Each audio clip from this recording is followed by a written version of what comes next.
우리 지난 시간까지 이제 뜻을 정한 다니엘, 그리고 말씀이 잘 들리는 이제 다니엘을 통해서 느부갓네살 왕이 말씀을 깨닫게 되고, 그리고 역사를 주관하시는 분이 누구다? 하나님이시다라는 것을 우리가 살펴보았습니다. 하나님께서 역사를 주관하신다라는 그런 표현을 하나님의 섭리, 하나님의 통치하심, 이런 표현을 사용하긴 합니다. 하나님은 지금도 우리 역사를 주관하셔서 하나님이 이끄시는 방법대로, 하나님의 방법대로, 하나님의 섭리대로 이끌어 주실 줄 믿습니다. 그래서 역사의 주인은 내가 아니라 하나님이시다라는 고백을 할 수밖에 없는 것이죠. 자, 그리고 이제 시간이 조금 흘러갑니다. 많이 흘러갑니다. 그리고 나라의 정책도 바뀌고 왕도 바뀌고 하게 되는 상황 속에 나라가 조금 혼란스러워지자 다니엘은 예레미야가 쓴 글을, 성경을 이제 묵상하게 됩니다. 그래서 이스라엘 백성이 왜 바벨론 포로로 끌려오게 됐는지, 백성들의 죄악 때문에 끌려오게 됐죠. 그것을 알게 되고, 그리고 이 포로 생활이 끝맺는 시점이 언제인지 그 비밀도 알게 됩니다. 즉 70년 만에 포로 생활이 끝난다는 것을 예레미야 선지자의 말씀 속에서 알게 된 것이죠. 그러니까 고통과 어려움과 내가 해결할 수 없는 이 역사의 소용돌이 속에서 다니엘은 뭐를 붙잡았냐면 예레미야에 쓴 하나님의 말씀을 붙잡았다는 걸 우리가 볼 수 있겠죠. 자, 그래서 연수를 헤아려 보니 앞으로 2년에서 3년 정도 이제 다시 고향 땅으로 돌아갈 수 있게 된다는 것을 깨닫게 된 것입니다. 자, 그러나 다니엘은 이게 최고의 응답을 받았잖아요. 응답을 받은 거예요. 왜냐하면 이 민족이 나라가 없었는데 나라를 되찾는다. 이제 땅이 회복될 것이다. 우리가 다시 포로 생활이 아니라 귀환한다. 라는 이 최고의 응답을 받았음에도 불구하고 기뻐 날뛰는 것이 아니라 어떻게 하냐면 베옷을 입고, 그리고 죄를 뒤집어 쓰고, 그리고 금식을 하면서 어떻게 하냐면 회개 기도를 합니다.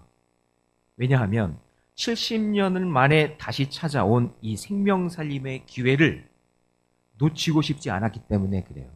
이제 알았잖아요. 아직 이루어지지 않았지만 하나님의 음성을 들었는데 이 하나님께서 역사하실 이 일이 온전하게 이루어지기 위해서, 온전하게 이루기 위해서 막 기뻐 날뛰면서 막 환호성을 부리면서 그렇게 축제의 분위기가 아니라 다니엘은 말씀을 깨닫고 난 다음에 뭘 했느냐?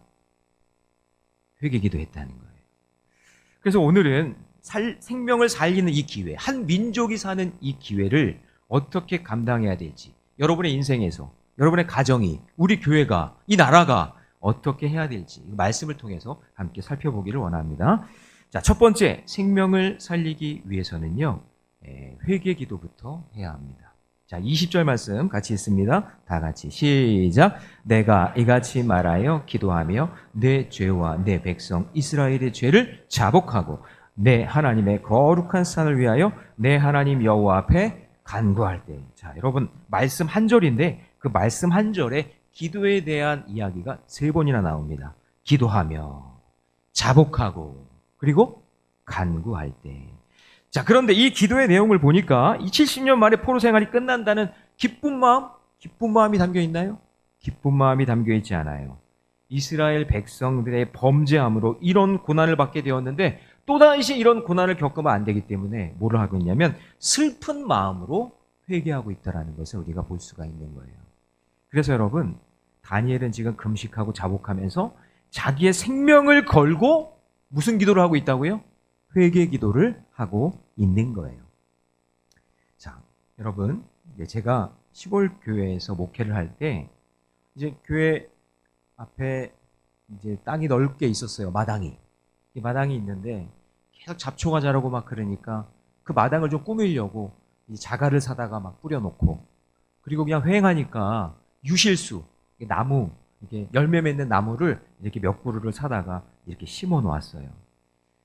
근데 유실수라고 해서 보니까 진짜 이게 열매가 있더라고요. 그래서 요거 심으면은 가을쯤 되면은 열매가 맺겠지 하는 그런 생각으로 열심히 정성을 다해서 관리를 했어요. 근데 가을이 되어도요, 열매가 안 열려요. 안 맺혀요. 여러분, 나무는요, 옮겨 심는 곳에 온도의 변화가 있거나 토양이 바뀌게 되면요, 스트레스를 엄청 받는데요. 스트레스를 엄청 받는 거예요. 그래서 더 이상 열매를 맺는 것에 집중하지 않고 모든 에너지, 그러니까 열매가 맺히든 줄기가 뻗든 잎사귀가 나든 그런 모든 에너지를 모아서 생명을 위한 뿌리로 그 에너지를 전부 다 보낸다는 거예요. 그러니까 뿌리에 다 집중하는 거예요. 그 뿌리에 집중하니까 자라지 않고 열매가 맺혀지지 않는 거죠. 그래서 열매가 맺혀지지 않으니까 우리가 볼 때는 이거 죽었나? 이런 생각을 한다는 거죠. 여러분, 우리 신앙생활도 마찬가지예요. 우리는 너무 쉽게 흥분해요. 그리고 너무 쉽게 좌절해서 식물보다도 못할 때가 있어요. 왜 나는 이렇게 신앙생활을 오래 했는데 별것도 아닌 일에 이 작은 문제 앞에서 그렇게 쉽게 흥분하고 좌절하는지. 그것은 내 안에 근본적인 죄악의 뿌리를 보지 못하고 내 겉으로 드러나는 열매만 생각하고 있는 거예요. 겉으로 보이는 거예요. 여러분, 우리가 살다 보면은요, 온도 변화로 인해서 어려움이 올 수도 있어요. 토양의 문제 때문에 삶의 문제가 올 수 있어요. 그때는 열매를 바라볼 때가 아니라 어디에 집중해야 될까요? 뿌리에 집중해야 되는 시간이라는 거예요. 좌절하고 어려운 상황 속에 있을 때에도 흔들리거나 요동하지 말고 내 근본적인 죄를 고백할 수 있다면 어떤 안 좋은 환경이든지 좋은 환경이든지 기쁜 소식이든지 안 좋은 소식이든지 거기에 좌지우지가 되거나 막 흥분하는 것이 아니라 자신의 근본적인 뿌리를 향해 나의 죄악을 향해 내가 어떤 죄를 지었는지 그것을 볼 수만 있다면 오늘 여러분 그 뿌리 가운데 말할 수 없는 하나님의 은총이 공급될 줄로 믿습니다. 자, 다니엘이 뿌리에 집중하고요. 죄에 집중하고 있을 때 가브리엘 천사가 이렇게 말합니다. 23절 같이 있습니다. 시작. 곧 내가 기도를 시작할 즈음에 명령이 내렸으므로 이제 내게 아이로 왔느니라. 너는 크게 은총을 입은 자라. 그런즉 너는 이 일을 생각하고 그 환상을 깨달을지니라. 자, 여러분 지금 기도 타이밍에 주목해 보세요. 기도 타이밍에. 지금 기도 중입니까? 기도 마쳤습니까? 기도 시작할 때입니까? 기도를 시작할 즈음에, 기도를 시작할 때였어요. 그러니까 여러분, 하나님은요, 기도하려는 우리 마음의 중심을 이미 다 보고 계세요. 여러분들이 기도를 하는 목적과 의미를 다 알고 계세요. 여러분들이 어떤 마음을 가지고 기도하려고 하시는지 하나님은 다 알고 계시다는 거예요. 저 김 목사가 값싼 은혜만 구하는 기도를 드릴 것인지 그냥 하나님께 청구서만 남발하면서 이거 해달라고 저거 해달라고 하며 그렇게 기도하는 그런 내용인지 아니면 마음과 정성을 다해 회개 기도를 드릴 것인지 하나님은 이미 다 알고 계시다. 그러자 이제 하나님의 마음이 움직이기 시작합니다. 그래 이런 걸로 기도하는구나. 너가 정말 회개 기도하려고 하는구나. 이 민족을 위해, 이 공동체를 위해 기도하려고 하는구나. 그때 가브리엘 천사가 빨리 움직입니다. 자, 21절 같이 있습니다. 시작. 곧 내가 기도할 때 이전의 환상 중에 본 그 사람 가브리엘이 빨리 날아서 저녁 제사를 드릴 때쯤에 내게 이르더니. 그러니까 여러분, 가브리엘이 빨리 날았대요. 가브리엘이 바빠졌어요. 진정으로 하나님의 보좌로 움직이는 기도를 드리니까 전심을 다해 다니엘의 기도가 응답되는 것을 보게 됩니다. 여러분, 여러분의 기도를 점검해 보세요. 열매만 구하는 기도를 드리고 있는지, 지금 뿌리, 내 근본적인 문제는 해결이 안 됐으면서 하나님께 바라는 그냥 청구서만 올리고 있는지 여러분의 기도를 점검하셔야 돼요. 그래서 22절 같이 있습니다. 시작. 내게 가르치며 내게 말하여 이르되 다니엘아, 내가 이제 내게 지혜와 총명을 주려 왔느니라. 하나님이 가브리엘 천사를 통해 기도 응답으로 뭐를 주신다고요? 지혜와 총명을 부어주시는 거예요. 그래서 여러분, 성경에서 말하는 지혜, 총명은 타고나는 게 아니에요. 타고나는 게 아니라 배워서 얻는 것이 아니라 성경이 말하는 지혜와 총명은 기도하는 자에게 하나님이 주시는 거예요. 네, 다시요. 여러분, 우리 똑똑한 아이들 그리고 공부 잘하는 아이들 보면 지혜가 있고 총명하다고 하나님이 이렇게 주셨다고 그러잖아요. 아니에요, 그건. 기도할 때 하나님이 부어 주시는 거예요. 그럼 여러분의 응답받은 그 지혜와 총명으로 뭘 사용하시겠어요? 여러분들은 지혜와 총명을 하나님께 달라고 구하면서 여러분 혹시 이런 거 하지 않으세요? 내 사업 번창하게 해달라고? 네, 물론 그럴 수도 있겠죠. 여러분, 내 자녀 공부 잘해서 좋은 대학 들어가려고 지혜와 총명을 구하지 않으셨습니까? 네, 물론 그럴 수도 있겠죠. 그러나 여러분, 기도의 응답은 내가 소원한 것이 이루어지는 것이 아니라 하나님이 나의 기도에 반응하고 계시고 나의 기도를 지금 듣고 계시고 하나님이 역사하고 있다는 것을 깨닫는 게 그게 기도 응답입니다. 하나님이 나의 기도를 듣고 계시다는 거예요.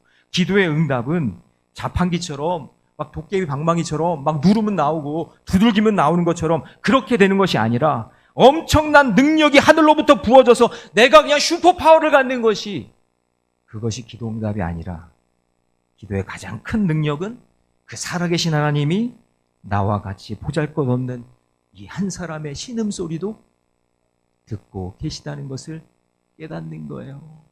그게 기도 응답이에요. 그 기도를 하나도 땅에 떨어지지 아니하시고 분향단에 있는 연기가 하늘로 올라가는 것처럼 하나님께서는 그 기도 하나하나 기억하셨다가 때가 되면 역사해 주시는 줄로 믿습니다. 어느 날 호련히, 어느 날 갑자기. 제가 심은 교회 마당에 심은 유실수가 어떻게 되었을까요? 2년이 지났어요. 가을, 첫해 가을에 심고 2년 지났거든요. 세 번째 가을을 맞이할 때 맛있는 감과 대추가 열렸어요. 바로 심는다고 나오는 게 아니에요. 여러분은 요동치는 세상에 살면서 한 번 먹고 없어질 열매에 집중하고 있습니까? 아니면 생명의 근본인 뿌리에 집중하고 있습니까?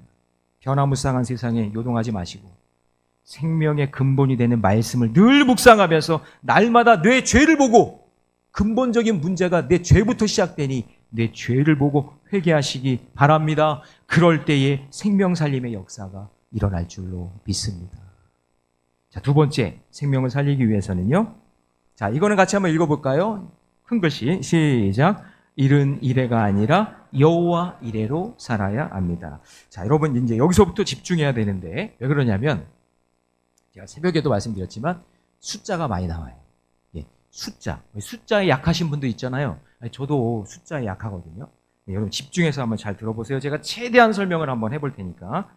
자, 가브리엘 천사가 응답으로 알려준 내용이 뭐냐면 24절이에요. 같이 한번 읽어봅니다. 시작. 내 백성과 내 거룩한 성을 위하여 일은 이래를 뭐하러? 기한으로 정하였나니. 기한으로 정했어요. 자, 일은 이래라는 말은요, 70이 7번 지나간다는 거예요. 70, 일은이 이래, 7번 지나간다. 그러면은 계산으로 하면 70 곱하기 7 하면 어떻게 되죠? 49예요? 예, 400. 봐요. 제가 분명히 약한 분들이 있다 그랬잖아요. 네, 괜찮아요. 490이에요. 네, 그래도 많이 아시네요. 성가들은 다 똑똑하신 분들만 앉아 있는 것 같아요. 70 곱하기 7이 뭐라고요? 네, 490. 전부 다 좋은 초등학교를 나오신 것 같아요. 자, 그런데 24절에서 내 백성은 이스라엘 백성을 이야기하고요, 거룩한 성은 예루살렘 성을 이야기해요. 하나님이 이스라엘 백성들과 예루살렘 성을 위해서 일은 이래라는 기간을 정하셨는데 이때에 허물이 그치고, 아멘 해보세요. 허물이 그치고 죄악이 용서되고 의가 드러나고 환상과 예언이 나타나고 지극히 거룩하신 이가 기름 부음을 받는다고 합니다. 즉 무엇이냐면 우리를 구원하실 메시아가 이 땅에 오신다, 그 얘기예요. 일은 이래가 지난. 그럼 여러분, 성경에서 기름 부음을 받는다, 이제 어노인팅이라고 하는데, 이 기름 부음을 받는다는 건 세 사람에게만 부을 수 있습니다. 왕, 선지자, 제사장. 이 세 가지의 역할을 하실 수 있는 유일한 한 분이 누구시죠? 바로 예수 그리스도를 이야기하는 거죠. 우리의 메시아 되신 예수 그리스도가 오신다는 말이죠. 그런데 일은 이래를 세 부분으로 구분할 수가 있어요. 먼저 25절에 보면은 중간쯤에 보면 제가 표시를 해놨는데, 25절을 띄워주세요. 7 이래. 7 곱하기 7이죠. 그렇죠? 그 다음에 두 번째 때는 언제냐면 62이래. 62이래는 62 곱하기 7을 이야기하는 거예요. 그러니까 이 두 때가 있다라는 거예요. 이 두 때로 구분되고, 그 다음에 27절을 띄워주시면 27절에 보면 세 번째 부분은 어디냐면 한 이래 동안, 이렇게 돼 있어요. 한 이래라는 건 뭐냐면 7일이죠. 자, 그래서 이 여기까지의 내용을 한번 정리해 보면 이렇게 되는 거예요. 일을 1년으로 볼 때 가브리엘 천사가 다니엘에게 보여준 71의 환상은 70 곱하기 7로 계산해서 그 다음 사진이에요. 490이라고 이야기하죠. 그 490년을 말하고 이 490을 세 부분으로 나눌 수 있다는 거예요. 첫 번째 부분 7일에 7 곱하기 7은 49. 두 번째 부분은 62일에 62 곱하기 7. 산수 시간 같네. 수학 시간 같네요. 434. 그 다음에 세 번째 부분은 27절에서 한 일이니까 7년을 이야기하는 거예요. 자, 그래서 이런 수식이 나와요. 맨 밑에 보시면 49 더하기 434 더하기 7은 총 어떻게 된다고요? 490년이 되는 거예요. 여러분, 그 교회 출입문 바뀐 거 다 아시죠? 다 외우셨어요? 그 정도 수준이면 이 정도 충분히 계산할 수 있습니다. 자, 여러분, 그 전 세계에서 인지도가 높은 몇 개 대학이 있잖아요. 그 중에서 가장 손꼽히는 대학이 어느 대학이냐면 영국에 있는 옥스퍼드 대학이죠. 근데 그 옥스퍼드 대학에서 수학은요, 이과가 아니라 문과에 속합니다. 그 이유가 무엇이냐면 수학을 깊이 배우면 철학을 깨닫게 되고 철학을 깊이 깨닫게 되면 신학을 알게 돼요. 하나님의 학문을 알게 된단 말이에요. 그러니까 이 숫자가 가지고 있는 영적인 의미가 있다는 거죠. 그래서 단순한 산수가 아니라 영적인 의미가 담겨져 있다. 이거를 여러분 꼭 기억하셔야 됩니다. 자, 다시 25절을 보시면 이런 표현이 나옵니다. 기름 부음을 받는 자 곧 왕이 일어나기까지. 여기서 기름 부음을 받는 자는 예수님이라고 말씀을 드렸습니다. 그리고 7일에와 62일에가 차면 483년이 되는데 그 후에 어떤 일이 일어나냐면 오늘 본문을 그 25절 본문을 다시 보시면 느헤미야에게서 살펴본 것처럼 포로로 끌려온 49년에 그때 예루살렘 성이 중건이 되죠.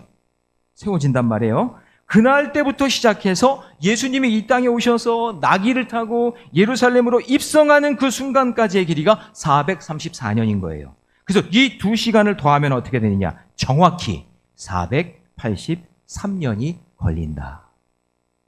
그리고 오늘 본문 26절을 다시 보시면 62일의 후에 기름 부음을 받은 자가 끊어져 없어질 것 이렇게 되어 있죠. 이 의미는 예수님이 이 땅에 오셔서 3년 반 동안 프리칭 하시고 설교하셨죠. 그리고 티칭 가르치셨죠. 그 다음에 힐링 고쳐주시고 했던 그 사역을 다 마친 마지막 사역. 그리고 십자가의 사명을 위해 인류의 죄를 대신하여 십자가에 못 박혀 죽으신 그 시점을 이야기하는 거예요. 자, 그러면 여러분 다니엘서 놀랍지 않아요? 이 놀라운 구속사의 역사를 다니엘을 통해서 미리 보여주시는 거예요. 자, 그럼 마지막 때에 세 번째 덩어리가 있죠? 한 일에 7년이 남아있는데 자, 이 7년을 해석하여야 490이 완성이 됩니다. 이 7년에 대한 다양한 해석이 있어요. 정말 다양하더라고요. 그런데 우리는 언제나 성경을 해석할 때는 성경으로 해석하는 것이 가장 좋은 방법입니다. 저를 따라해 봅시다. 성경은 성경으로 해석하라. 네. 자, 26절 말씀 봅니다. 26절 말씀 우리 천천히 한번 같이 읽어봅니다. 시작. 62일의 후에 기름 부음 받은 자가 끊어져 없어질 것이며 장차 한 왕이 백성이 와서 그 성읍과 성소를 무너뜨리려니와 그의 마지막 홍수에 휩쓸림 같이 될 것이며 또 끝까지 전쟁이 있으리니 황폐할 것이 작정되었느니라. 자, 여기서 한 왕은 누구를 상징하느냐? 바로 로마 황제를 이야기합니다. 예수님이 십자가에서 죽으시고 부활하실 때 그때가 언제냐? 로마 제국 시대거든요. 여기 이 한 이래를 통해서 종말의 모습을 그렸는데 27절에 보면 빨간 글씨를 한번 보세요. 보면 가증한 것이 날개를 의지하여 설 것이며 라고 되어 있어요. 이 가증한 것의 날개를 의지하며 선다는 것은 바로 AD 70년에 그때 로마의 타투스 장군이 예루살렘을 침공했다라는 것을 상징하는 겁니다. 그리고 제일 먼저 공격한 곳이 어디냐? 정말 가증하게도 유대인들이 가장 소중하게 여기는 성전을 완전히 무너뜨려 버립니다. 그리고 그 성전에다가 자, 로마를 상징하는 독수리 상징물을 세우게 되는데 성경에서 7은 완전수이면서 또 다른 의미가 바로 종말의 마지막 때를 이야기하거든요. 완전수, 완전한 날이 온다. 종말의 때를 이야기하거든요. 그래서 여러분, 종말은 예수님이 십자가에서 죽은 그 순간부터 예수님이 다시 오시는 날까지 종말이라고 해요. 그래서 우리는 지금도 이 종말의 때를 보내고 있는 거예요. 예수님도 우리가 잘 알고 있는 종말장이라고 불리는 마태복음 24장에서 다니엘 9장 27절 말씀에 종말의 그 예언을 인용합니다. 이제 확실해지는 거예요. 자, 마태복음 24장 15절 16절을 띄워주세요. 같이 있습니다. 시작. 그러므로 너희가 선지자 다니엘이 말한 바 멸망에 가증한 것이 거룩한 곳에 선 것을 보거든 읽는 자는 깨달을진저 그때에 유대에 있는 자들은 산으로 도망할지어다. 자, 거룩한 성전에 멸망에 가증한 것이 선다는 겁니다. 다니엘서에서 날개 달린 것을 이야기하는 거겠죠. 결국 AD 70년에 그 거룩한 곳, 그곳은 어디예요? 성전. 그 성전에, 그 성전이 회파되고 독수리 문양의 그 우상 상징물이 거기에 세워지게 되는 거예요. 그리고 성전은 완전히 회파됩니다. 그러면서 유대인들이 가장 싫어하는 돼지를 성전 제단에 바치게 만들고, 그리고 로마 제국의 우상들을 곳곳에 세워버립니다. 그리고 유다인 기억 속에 가장 치욕적이고 참혹한 사건으로 기억되는 거예요. 자, 그렇다면 하나님은 오늘 우리에게 지금 이 시대에 다시금 다니엘서의 말씀을 통해서 이른 이래를 왜 말씀하시는 걸까요?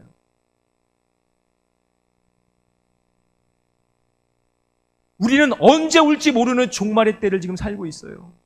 하루하루를 내 인생의 마지막처럼 최선을 다해 살아가야 되는데, 그런데 그 절실한 마음으로 살아가야 될 때 가장 붙잡아야 될 것이 무엇이냐면 예수 그리스도 복음이라는 것을 우리에게 말씀하고 있는 거예요. 우리 성도님들 가운데는 가족이 지금 정말 생사를 넘어들며 고통당하고 아파하는 분들도 계시고, 때로는 사업이나 아니면 관계에, 그리고 내 자녀들의 문제로 인해서 힘들고 고통받는 그때로 인해서 힘들어하는 분들이 계신데, 그때 붙잡아야 될 게 무엇이냐? 바로 복음이라는 것을, 예수 그리스도라는 것을 여러분 우리에게 말씀해주고 있는 거예요. 저도 가끔 너무 피곤하면 새벽기도도 쉬고 싶고, 그냥 말씀 준비도 대충 하고 싶고, 운동도 하기 싫고, 그냥 책 읽는 것도 하지 말고 그냥 생명 살리는 일 그만하고 싶을 때가 있을까요? 있을까요? 엄청 많아요. 엄청 많아요. 그런데 그렇게 주저앉아 근심하고 절망하면서 제 개인의 종말이든 아니면 우주적 종말이든 신세한탄하면서 이른 이래를 헤아리며 그렇게 살 수가 없더라고요. 우리 모래내 교회 성도들이 이른 이래를 두려워 떨며 기다리는 것이 아니라, 저는 말씀을 준비하면서 이런 생각을 해봤어요. 우리를 위해 일하고 준비하시는, 그러니까 우리가 고통에 떨며 이른 이래를 그렇게 시간 낭비하면서 허송세월 보내는 것이 아니라 우리를 위해서 일하시고 준비하시는 여호와 이레의 하나님을 바라보자 라는 생각을 하게 되었어요. 사실 여러분, 이른 이래는 한국말이고 여호와 이레는 히브리어의 차이가 있지만 저는 충분히 여러분들에게 하나님이 깨달음을 주실 줄 믿습니다. 힘겨운 하루하루를 두려워 떨며 보내는 이른 이래가 아니라 하나님의 통치함을 받으며 하나님이 준비하시는 여호와의 이래를 늘 묵상하며 살아가시기를 바랍니다. 그것이 생명 살리는 자의 아름다운 모습인 줄로 믿습니다. 자, 세 번째요. 생명을 살리기 위해서는요. 같이 한번 읽습니다. 시작. 크신 은총을 입은 자가 필요하다. 자, 우리 23절 말씀을 다시 보시면 너는 크게 은총을 입은 자라 라는 표현이 나와요. 여러분, 다니엘서를 잘 보시면 특징적인 표현이 있는데, 그 표현이 오늘 새벽에도 여러분 말씀 묵상하셨지만 크게 은총을 입은 자, 그리고 큰 은총을 받은 자요, 이런 표현이 자주 나옵니다. 그러면 여기서 큰 은총, 다른 말로 하면 큰 은혜인데 그게 무엇일까요? 여러분, 정말 내가 받은 큰 은혜는 지극히 거룩하신 기름 부음을 받은 자, 그분을 믿는 거 아닐까요? 그래서 다니엘서를 보면 지극히 거룩하신 기름 부음 받은 자가 함께하고 있다는 것을 계속해서 고백해요. 언제부터 고백하냐면 오늘 본문 이제 10장으로 한번 가서 읽어볼까요? 10장 11절 말씀 다 같이 시작. 내게 이르되 큰 은총을 받은 사람 다니엘아, 내가 내게 이르는 말을 깨닫고 일어서라. 내가 내게 보내심을 받았느니라 하더라. 그가 내게 이 말을 한 후에 내가 떨며 일어나서. 그러니까 다니엘이 지금 힘들고 어려워서 나이가 이제 80이 넘어서 정말 죽음이 가까워오고 있는 그 상황이거든요. 그런데 그 죽음에 가까이 온 다니엘을 찾아오셔서, 야, 너는 큰 은총을 받은 사람이야. 두려워하지 마라. 평안하라. 강건하라. 말씀해 주시는 거예요. 그래서 다니엘서 3장부터 보면 다니엘의 세 친구가 풀무불 속에 들어갔을 때 3명이 들어갔는데 그 안에 누가 있었죠? 누가 계셨어요? 성육신하신 예수 그리스도가 그 안에 계셨죠. 그 주님이 그들과 함께 계셨죠. 지극히 높으신 그분이 함께 계셨어요. 큰 은총을 받은 사람, 그 사람들과 함께 계시는 주님을 보게 되는 거예요. 그래서 여러분, 다니엘의 주제는 이방인의 음식을 안 먹었다, 금식했다가 주제가 아니에요. 풀무불에 들어갔다, 근데 살아나왔네, 그게 주제가 아니에요. 사자굴에 들어갔는데 거기서 살아나왔다, 그게 주제가 아니에요. 다니엘의 주제는 내가 얼마나 큰 은총을 받은 자라는 것을 깨닫는 거예요.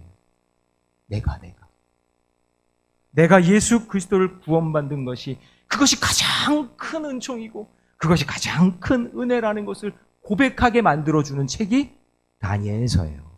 여러분, 그 은총 받으셨습니까? 받으셨어요? 그 큰 은총을 받으셨어요? 근데 얼굴 표정이 왜 이렇게 행복하지가 않아요? 그 큰 은총을 받았는데 우리는 더 다른 거 원하잖아요. 다른 걸 구하고 싶잖아요. 근데 여러분, 그냥 대충 살다 가는 그런 인생이 아니라 날마다 눈을 떴을 때, 주님의 그 구원하심을 감격하며 믿음으로 사는 자를 주님이 찾고 계시는 거예요. 그 사람이 이 시대의 다니엘인 줄로 믿습니다. 이것을 깨닫고 전하게 하시려고 큰 은총을 받은 사람으로 이스라엘 백성의 생명을 살리기 위해 다니엘을 부르시고, 이 땅에는, 이 교회는 저와 여러분을 부르신 줄로 믿습니다. 우리 교회의 모토는 생명을 살리는 건강한 공동체입니다. 이 말은 제가 어딜 가나 합니다. 누굴 만나도 합니다. 어쩌면 제가 죽을 때 마지막 할 말이 이 말이 아닐까 생각해 봅니다. 생명을 살리는 일은 큰 은총을 받은, 그러니까 큰 구원을 받은 다니엘과 같은 사람을 통해 이루어 갑니다.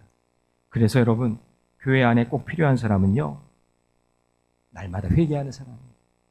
자기 성공했네, 이게 잘 됐네, 그거 자랑하는 사람이 아니라 날마다 회개하는 사람, 그리고 이른 이래를 여호와의 이래로 살아가는 사람, 내가 받은 큰 은총을 다른 사람에게 전하며 사는 사람, 그 사람이 이 시대에 필요한 다니엘인 줄로 믿습니다.